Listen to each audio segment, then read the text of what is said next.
à toutes et à tous, ravi de vous retrouver pour une nouvelle édition de Sport 8, 13 minutes pour parler de sport ici en Savoie-Mont-Blanc.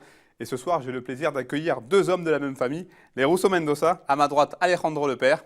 Bonjour. Bonjour. Et à ma gauche, Tuna, l'un des fils. Bonjour. Alors messieurs, vous faites tous les deux partie des Trolls d'Annecy, équipe de floorball qui disputera ce week-end la finale du championnat de Division 1 contre Wasquehal. Bonsoir et bienvenue sur ce plateau. On va revenir avec vous sur toute l'actualité, mais avant, un petit mot de rugby pour commencer cette émission avec la terrible désillusion des joueurs du SO Chambéry, les Savoyards qui jouaient ce samedi du côté de Nevers, la finale retour d'accession en Pro D2. Mais après leur victoire de 9 points au match aller, les Chambériens se sont lourdement inclinés 35-9 lors de cette manche retour. C'est donc Nevers qui évoluera la saison prochaine en Pro D2. Grosse désillusion pour cette équipe de Chambéry qu'on verra donc en Fédéral 1. Messieurs, c'est à nous. On va commencer avec vous, Alejandro, le papa. Je m'adresse au président que vous êtes. C'est donc une semaine décisive qui s'ouvre ce lundi avec en ligne de mire cette finale de championnat de France de Division 1. Oui, c'était l'objectif avoué et déterminé en début de saison à l'Assemblée générale. Donc on y est, on est au pied du mur. On pense qu'une finale, ça ne se joue pas, ça se gagne. Donc, on va essayer de faire le nécessaire pour que ça soit une réalité. Tuna, on imagine que pour vous, les joueurs, cette semaine risque d'être un petit peu longue. Là. On imagine que vous avez hâte d'être à vendredi, hâte d'en découdre, samedi. C'est déjà long en fait. Ça fait un petit moment qu'on attend ça. On ne se le cache pas. On visait peut-être plus d'accéder aux playoffs cette année. Après, le titre, ce serait la cerise sur le gâteau. C'est vrai que les playoffs, la finale, on les mérite, je pense. Maintenant, sur un match, tout peut se passer. Donc, on espère que ça se passera bien. Comment on prépare ce type de match? C'est un match sec, un seul match. C'est difficile. Nous, on révise un peu nos gammes, les petits détails qu'on a vus qui n'allaient pas justement sur les derniers matchs. Peut-être ça va être le manque de réalisme, les choses comme ça. Alors, on va travailler des exercices vraiment là-dessus. Mais réellement, c'est difficile de se préparer parce qu'on ne sait jamais où on va en fait. C'est une finale, eux peuvent être en forme, nous peut-être un peu moins, on ne sait jamais à quoi on s'expose. Alejandro, les Trolls ont déjà été champions en 2014 avec une victoire après prolongation contre IFK Paris. Est-ce qu'un nouveau titre ce samedi aurait une saveur particulière? Est-ce que s'il y a un titre à la clé, ça sera différent de 2014? C'est toujours différent. En quoi ce sera différent? C'est un nouveau titre. On étoffe notre palmarès. On aurait dû, déjà les 2 saisons dernières, au vu de ce qu'on avait comme équipe, on aurait dû y aller au bout. Ça n'a pas été le cas. On n'a pas été réaliste. On n'a pas su apporter ce qu'on était capable de faire. Goût nouveau parce que c'est toujours nouveau. On a faim. On est des gens au troll avec des ambitions. Donc on ne s'en est jamais caché. Et on essaye de faire le nécessaire pour que ça soit le cas. Messieurs, on va faire une petite aparté. Avec le floorball, on va parler de course à pied en milieu caritatif avec Odyssea qui s'est déroulé ce samedi du côté de Chambéry. On regarde le reportage. La marée rose a englouti les rues de Chambéry ce samedi après-midi. Plus de 10 000 personnes inscrites sur les 3 parcours différents, 2, 4 et 8 km de cette 11e édition d'Odyssea. Et sur ce dernier tracé de 8 km, les athlètes n'étaient pas venus pour faire de la figuration, même pour un événement qui soutient la lutte contre le cancer du sein. En témoigne l'allure des leaders, bien difficile à suivre, même sur la moto. Au final, c'est Christophe Cicero qui s'impose pour la 2e fois consécutive sur cette Odyssea. Nathalie Payex, triathlète de son état, termine, elle, première féminine. Vraiment très content. J'avais déjà gagné l'année dernière. L'objectif, c'était pareil de me remettre dans les 3 premiers. Là, je connaissais bien le 2 et le 3e. C'est avec des coureurs avec qui j'ai l'habitude de me confronter. Donc c'était sympa de se retrouver avec eux sur la ligne.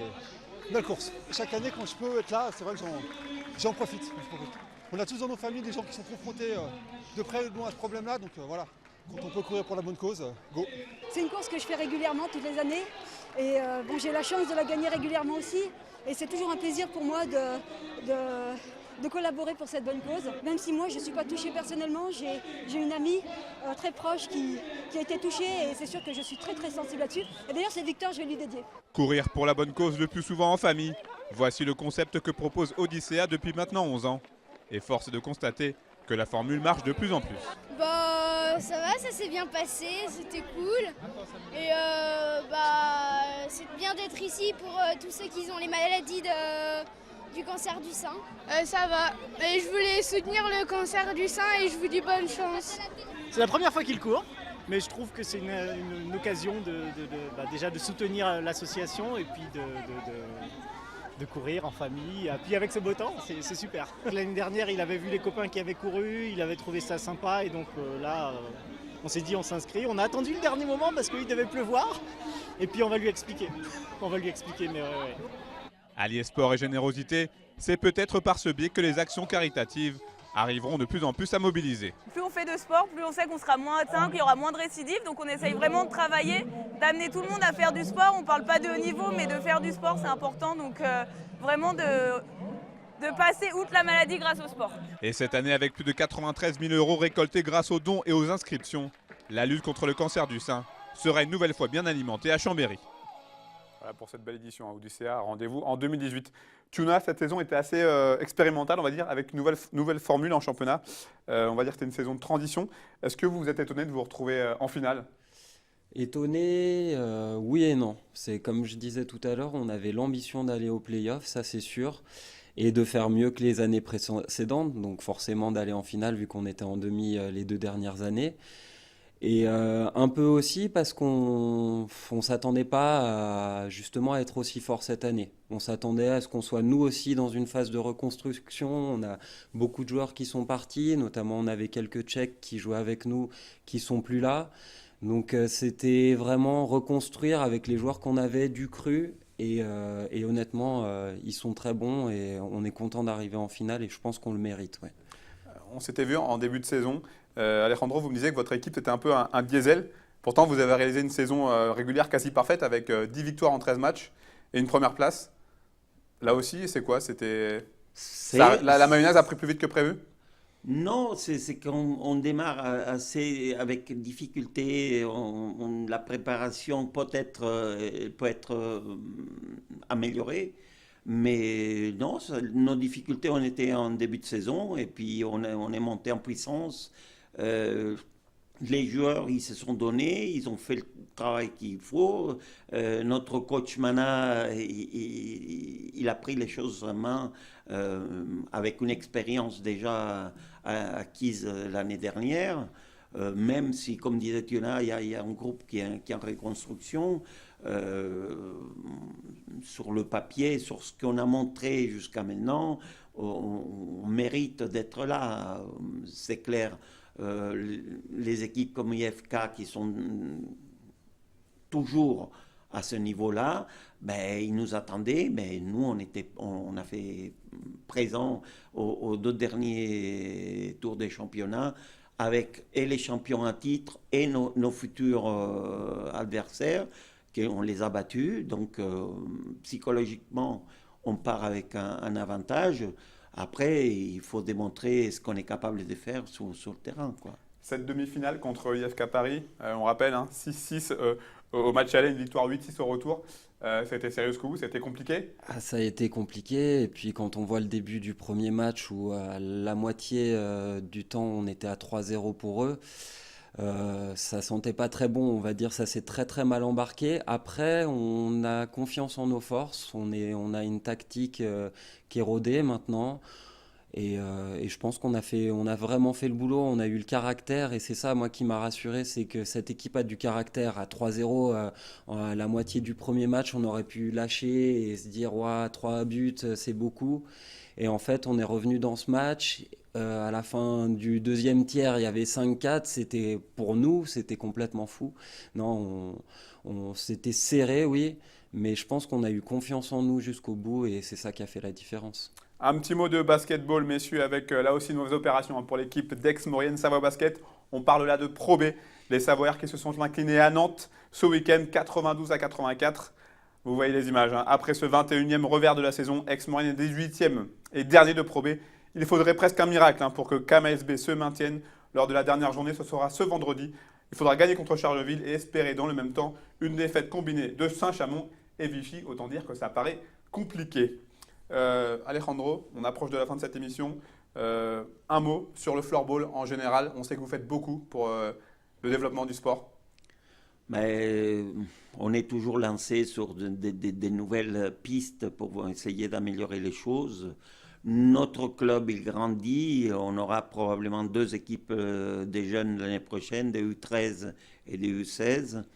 Et puis, on a un projet, un beau projet pour les gamins, pour les petits, comme on dit, en fin d'année en Suède, au pays du floorball, avec un très beau tournoi chez une très belle équipe des Storvreta qui nous attend et qui fait 2 ans qu'ils nous invitent. Et on va tout faire pour pouvoir y aller et montrer ce qu'on est capable de faire avec les petits. Tuna, vous qui faites du floorball, c'est important de voir que les choses commencent à se mettre en place, notamment au niveau des instances? Alors, oui, tout à fait. Moi, en plus, de mon côté, j'ai la double casquette parce que je suis joueur, mais j'ai été aussi à l'origine du projet des Trolls quand même. J'ai été le vice-président pendant un temps, mais j'ai lâché mes fonctions quand j'ai vu que j'avais plus le temps. Et justement, on essaye de trouver au niveau national des gens qui ont un peu plus de temps, de développer ça. Et oui, c'est important. C'est vrai que moi, je me donne en tout cas de mon temps pour être arbitre aussi à côté dans les divisions en dessous, parce qu'ils en ont besoin. Donc oui, je pense que c'est très important le développement au niveau national et que tout monte. Mais bon, en même temps, c'est obligatoire. Merci en tout cas, messieurs. On vous souhaite bien évidemment bonne chance pour cette finale. On rappelle la date. 20 mai. Ça sera du côté de Tourcoing dans le Nord. Tourcoing dans le Nord, oui. Ils seront à la maison probablement. Et on vous souhaite Nous, on essaiera de les faire douter et de les amener à perdre. On espère, on sera de tout corps avec vous.